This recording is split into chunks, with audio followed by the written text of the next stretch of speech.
युगल बीजमणि श्री कृष्णचंद्र की परम रसमयी कथा श्रीमद् भागवत के लिए सुखदेव जी महाराज राजा परीक्षित जी को हरिद्वारी गंगा के तीर में श्रवण कराने के लिए लगे हैं। परम सम्माननीय श्रोतागण बंधुओं, भागवत जी का ये पावन चरित्र मनुष्य को बड़े सौभाग्य से प्राप्त होता है। कितने जन्मों के पुण्य उदय होते हैं तब कहीं जाकर के भागवत जी सुलभ होते हैं। एतस्माद् परम किंचित मनः शुद्ध्यै न विद्यते जन्मांतरे भवेत् पुण्यम तदा भागवतम लभेत्। मन को एकाग्र करने के लिए, मन की शुद्धि के लिए, घर की सुख शांति के लिए, अउत बाधा को दूर करने के लिए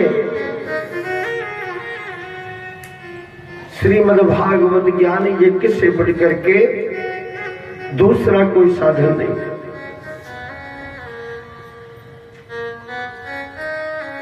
कितने जन्मों के पुण्य उदय होते हैं तब कहीं भागवत जी सुलभ होती है।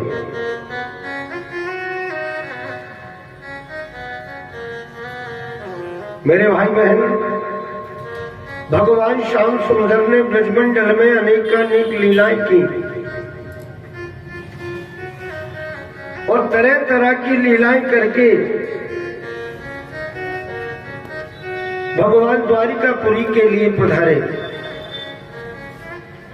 द्वारिका में आनंद देश के राजा रेवत जी ने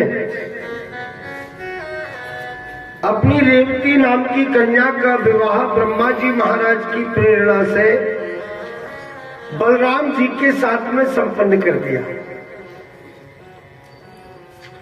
बलराम जी के पश्चात भगवान श्री कृष्णचंद्र का प्रथम विवाह संपन्न हुआ रुक्मिणी जी के साथ।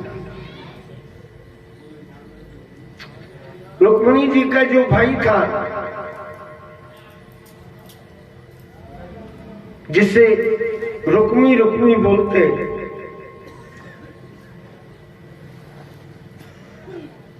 इसने ये प्रतिज्ञा करी,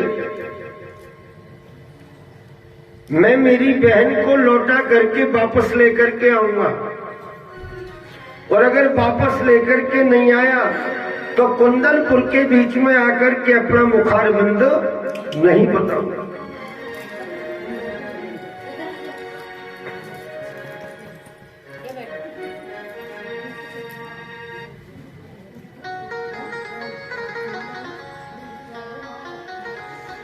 मेरे भाई बहन,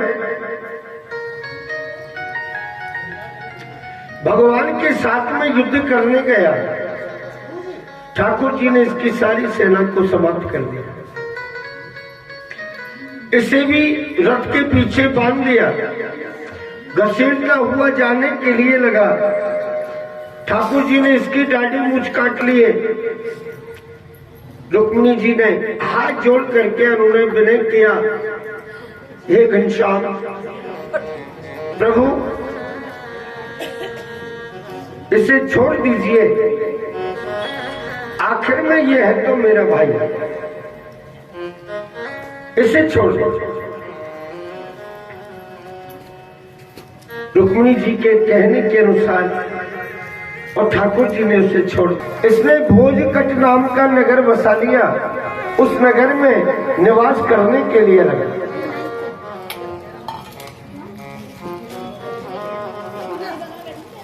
महाराज,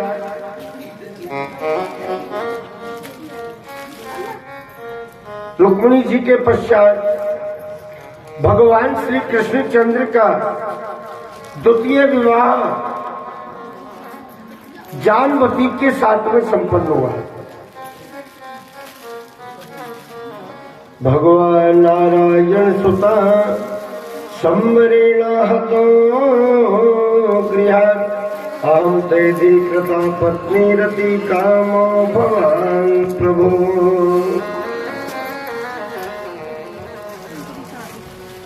रुक्मिणी जी के साथ में भगवान ने ग्रस्त का सुख भोगा। समय आने पर रुक्मिणी जी के द्वारा भगवान श्री कृष्ण को एक सुंदर पुत्र उत्पन्न हुआ, सुंदर बालक पैदा हुआ। सम्रासुर नाम का दैत्य उस बालक को प्रसूति घर में से चुरा करके ले गया और ले जा करके समुद्र के बीच में बहा दिया। समुद्र में और उस छोटी मछली को एक दिव्य बड़ी मछली निकल गई। एक दिन मछुआरे लोगों ने आकर के समुद्र में जाल लगाया। संयोग की बात, जाल के बीच में वही मछली आ गई। मछुआरे देख करके बड़े खुश हुए कि देखो कितनी बड़ी विशाल मछली है, इस मछली को लेकर के चलो, हम हमारे राजा सम्रासुर को इस मछली को भेंट करेंगे तो राजा हमें इनाम देगा। खुश होकर के उस मछली को लेकर के गए, राजा को भेंट किया। राजा ने कहा कि इस मछली को रसोई घर में भेज दो। अब रसोई घर के बीच में कामदेव की पत्नी जिसका नाम था रति, इसने अपना नाम परिवर्तन कर लिया जी। इसने अपना नाम रख लिया मायावती।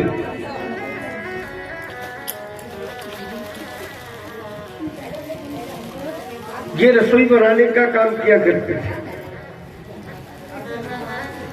इसने मछली का जब पेट पलाड़ा तो उसके अंदर से दिव्य मछली निकली और उस मछली का पेट पलाड़ा तो उसके अंदर से सूर्य के समान प्रकाशमान बहुत ही सुंदर साक्षात कामदेव का अवतार भगवान श्री कृष्णचंद्र का पुत्र प्रद्युम्न और मछली के गर्भ से निकले। नारद जी आकर के कह करके गए, देवी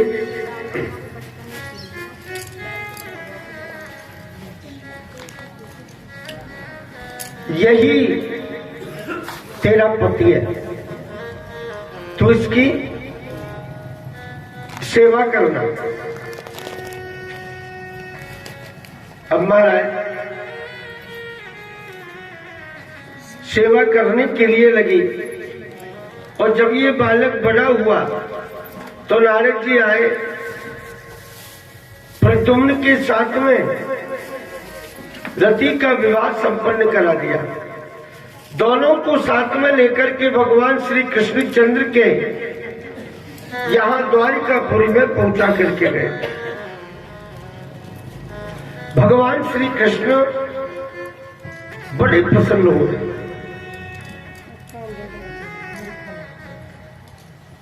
एक सत्राजित नाम के यादव थे। सत्राजित के पास में एक बहुमूल्य मणि थी जी।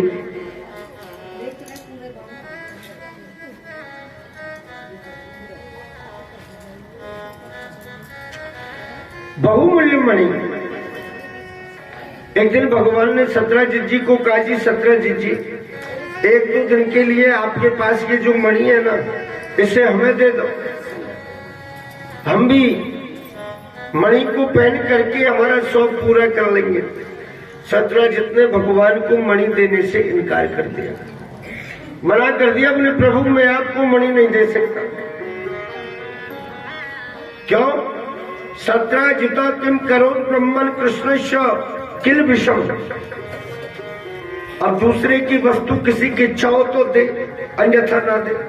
जबरदस्ती थोड़ी ही है ना? मना कर दिया। बोले जी ठीक। भगवान ने इस बात का बुरा भी नहीं माना, लौट करके वापस महलों में चले गए। 2 दिन हुए, 4 दिन हुए।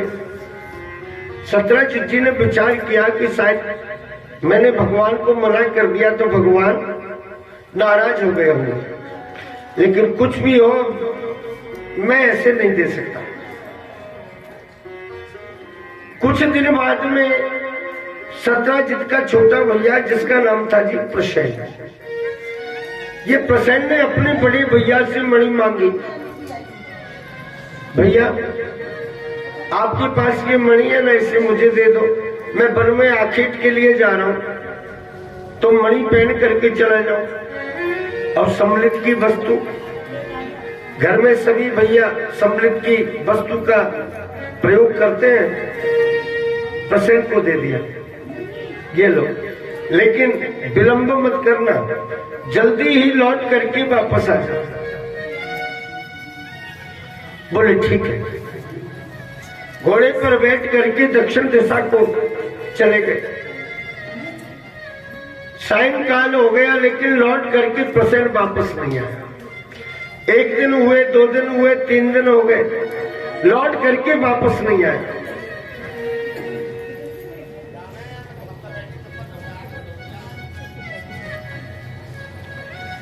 मेरे भाई बहन, अब तो सत्यराज जी को चिंता हो गई, क्या कारण हुआ, मेरा भैया अभी तक लौट करके वापस नहीं। अब तो महाराज चिंता के बीच में स्नान करना, पूजा पाठ करना, संध्या बंदन करना, सब कुछ त्यागन कर दिया, भोजन भी करना छोड़ दिया। सत्यराज जी की धर्मपत्नी कहने के लिए लगी, स्वामी मैं आपको 8 दिन से देख रही हूं, आप बड़े उदास हैं, बात क्या है, ऐसी क्या बात है, किसी को कहना मत। बोले जी नहीं कहूंगी, बताओ क्या बात है। अगर कोई समस्या हो तो उसे बताओ, क्या बात है। मेरे भाई बहन बात मत कीजिए, ओम शांति। मेरे भाई बहन, सत्यराज जी ने अपनी घरवाली को समझाया, देख मेरा बड़ा भैया आखेट के लिए गया, मणि पहन करके गया, लौट करके अभी तक वापस नहीं आया, लगभग 8 दिन हो गए।